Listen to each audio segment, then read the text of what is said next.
Bora São Paulo, trazendo para vocês agora um exercício de química, na verdade 2 exercícios numa única aula. E esses exercícios envolvem o tal do Mendeleev, que é um dos precursores em se tratando de tabela periódica, certo? Inclusive já tem um outro exercício que eu já gravei sobre ele, que era russo. Aqui no comentário fixado você tem um link que te leva lá para a play com todas as aulas de química desse canal. Não esquece de maratonar essa play, que é importante para você consolidar esse conhecimento dessa aula agora e todos os demais que normalmente o vestibulinho da ETEC cobra, tá bom? Vamos lá, lembrando, 2 exercícios num só, tá aí. Leia o texto para responder as questões de número 39 e 40. Vamos ler. Mendeleev nasceu em 1834, faleceu em 1907. Sob a influência da sua segunda esposa, voltou-se para o mundo das artes. Ok, então a esposa dele influenciou a voltar para o mundo das artes, ok? Isso é importante. A questão número 39 é uma questão de interpretação de texto. Você vai ter que ler, entender para poder responder, certo? Tornando-se colecionador e crítico. Essa nova paixão não deve ter sido considerada nenhuma surpresa. Afinal, Mendeleev fez arte com a química, desenhando e manejando cartas que representavam os elementos, para ajudar na construção da tabela periódica, certo? Então essa, digamos, veia artística dele auxiliou e muito na construção da tabela periódica. Vou deixar a tabela periódica para você ver aí, encheu a tela, bacana, para você ter uma ideia de onde é que nós chegamos, tá? Quem começou essa batalha toda foi o Mendeleev, Dmitri Mendeleev, certo? Sua visão da ciência já era um indício de que existia uma veia artística dentro dele. Comentei isso agora. Certa vez disse: conceber, compreender e aprender a simetria total do edifício, incluindo suas porções inacabadas, é equivalente a experimentar aquele prazer só transmitido pelas formas mais elevadas de beleza e verdade, ok? Na química, as ideias ousadas e o gênio audacioso de Mendeleev renderam-lhe um merecido reconhecimento para ele, mas ele não se dedicou exclusivamente à tabela periódica. Já havia estudado a temperatura crítica dos gases e prosseguiu sua vida acadêmica pesquisando a expansão de líquidos e a origem do petróleo.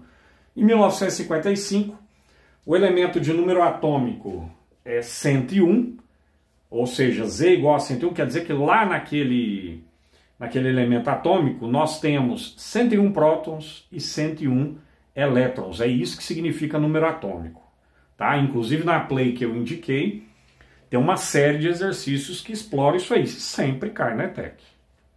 Bacana. Da tabela periódica recebeu o nome Mendeleevio em sua homenagem. Você vê aí de onde é que essa informação foi retirada. A primeira dica que eu sempre dou para quem vai responder uma questão que envolve vários itens é a seguinte: começa do final para o início, certo? Então vamos começar do final, porque se por um acaso a resposta final for alguma que esteja lá no item D de dado ou no item E, você vai economizar um tempo absurdo, certo? Normalmente é uma dessas últimas, normalmente, mas há exceções. Eu já resolvi exercício onde isso não deu certo. Na maioria das vezes é sempre D ou E. Então vamos ler primeiro a letra E. O nome dado a um composto químico para de acordo com o texto, na questão número 39, é correto afirmar que Mendeleev foi o nome dado a um composto químico para homenagear esse grande cientista. Não.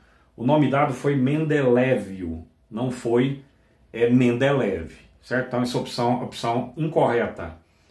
Letra D de dado. É correto afirmar que Mendeleev foi merecidamente reconhecido graças à sua audácia e ideias ousadas. Sim, o texto fala sobre isso. Olha lá, na química, as ideias ousadas e o gênio audacioso de Mendeleev renderam-lhe um merecido reconhecimento. Essa é a opção correta, certo? Vamos olhar as demais. Letra C. Quem descobriu o elemento químico de número atômico 101? Foi o Mendeleev? Não, não foi ele. Perceba, ele morreu em 1907. Esse elemento químico foi descoberto em 1955, está no texto. Então essa opção é a opção errada, ou incorreta. Letra B de bola. Mendeleev foi introduzido ao mundo das artes pela primeira esposa. Não, o que é que essa esposa fez? Na verdade não foi primeira esposa, né? Foi segunda esposa. O que ela fez? Voltou, fez com que ele se voltasse, né, para o mundo das artes. Ou seja, ele já tinha habilidades para isso, certo? Mas só o fato de aparecer primeira esposa e na verdade ter sido a segunda que incentivou ele a retornar para algo que ele já dominava, já tinha habilidade para isso, certo? Mas só o fato de estar primeira esposa ao invés de segunda já coloca essa opção como incorreta. Último item, que é o item A agora, lembrando que nós estamos vindo de baixo para cima, é afirmar que Mendeleev foi opositor à construção da tabela periódica. Essa é a mais absurda de todas, muito pelo contrário, né?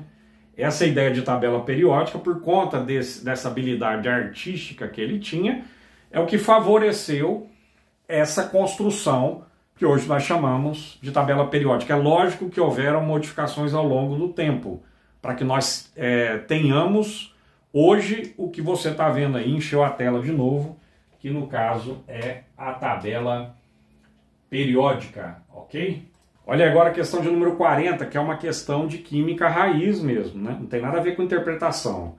O elemento químico de número atômico 101 apresenta 15 radioisótopos identificados. Estou colocando para você aqui o que significa radioisótopos. Bacana?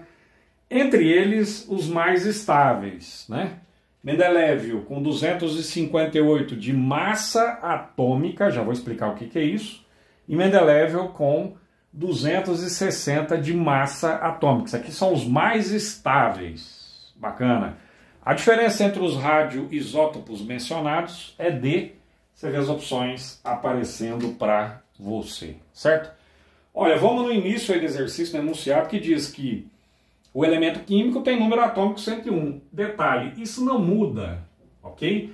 Então, Mendeleev, independente de qual radioisótopo nós estamos trabalhando, independente de qual radioisótopo, ele sempre terá 101 como número atômico, ou seja, 101 prótons e 101 elétrons.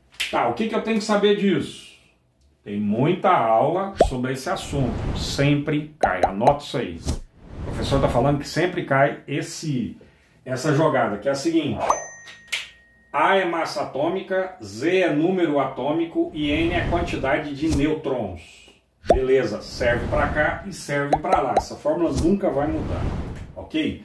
Onde é que aparece a massa atômica? Sempre em cima, ou em geral em cima, mas é o maior valor. E o menor valor é sempre número atômico, nós representamos por Z. Mesmo raciocínio para cá, tá? Massa atômica, número atômico. Massa atômica, número atômico. Número atômico não vai mudar, porque esse aqui é o Mendeleev e esse aqui é o Mendeleev. Olha aí, já acrescentei na fórmula, que é uma única fórmula. Essa você tem que ter no seu formulário, porque no próximo processo seletivo vai cair novamente, certo? Para essa situação, para esse radioisótopo, a massa é 258, coloquei aqui. Para essa situação, para esse radioisótopo, a massa é 260, coloquei aqui embaixo do A. O número atômico é o mesmo para os dois. Vou fazer essa conta, eu vou encontrar essa quantidade de nêutrons para esse radioisótopo e essa quantidade de nêutrons para esse radioisótopo do Mendeleev. Olha a pergunta do exercício de novo. A diferença entre os radioisótopos mencionados é de 2 prótons? Não, isso aqui tudo é nêutron. 2 elétrons? Também não. 2 nêutrons é a resposta do exercício, você nem precisa ver as demais. Letra C. Bacana? Espero que você tenha gostado. Eu retorno em breve com mais aulas para vocês. Até!